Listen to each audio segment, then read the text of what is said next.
మనకు తెలిసిన వాళ్ళ దుఃఖం ఉన్నదిరా, నా పేరు చెప్పు, 10 రూపాయలు తక్కువకే ఇస్తాడు. కాకా గాడ అగ్వనే అంటివిగా, గంత రేట్ చెప్తున్నాడు. చేతిలో పైసలు లేవంటే ఈయనవేంద్రా, 4 రోజులు రాగరాదు, తీసుకుందాం గాని. ఇదేందయ్యా బోర్డు మీద గంత ఆఫర్ అని పెట్టినావు, లోపటికొస్తే డబుల్ రేట్లు చెప్తున్నావు, ఎట్లా కనిపిస్తున్నాం? ఇగో గిట్లుంటది. కానీ ఇప్పుడు జర్ర ఓపిక పడితిరా అంటే ఎవ్వరిని బతిలాడాల్సిన పని లేదు, కొసరి బేరం ఆడాల్సిన అవసరం లేదు. నీ టీవీ అని ఒకటే తగిలినవేమ్రా?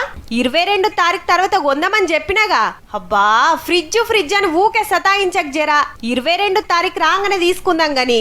అరే ఓ 12 రోజులు ఆగరాదు, కారు కొనిస్తాను చెప్పనే చెప్తి అంటూరట. ఎందుకంటే గా దినంకేంచి GST తగ్గుతుంది, ట్యాక్సులు దిగుతాయి. మళ్ళా ఇప్పుడు 18-12 రూపాయల పన్ను పడేటి అప్పుడు 5 రూపాయలే పడతాయబ్బా. కార్ల మీద 28 రూపాయల GST 18 రూపాయలకు వస్తుంది. ట్యాక్స్ దిగితే రేటుగిన దిగుతుందాయే. మళ్ళా దసరా ముంగట ఆఫర్లు డిస్కౌంట్లు ఉండే హగో. గందుకే సెప్టెంబర్ 22 తారీఖు దానికి ఆగుతుర్రన్నట్టు.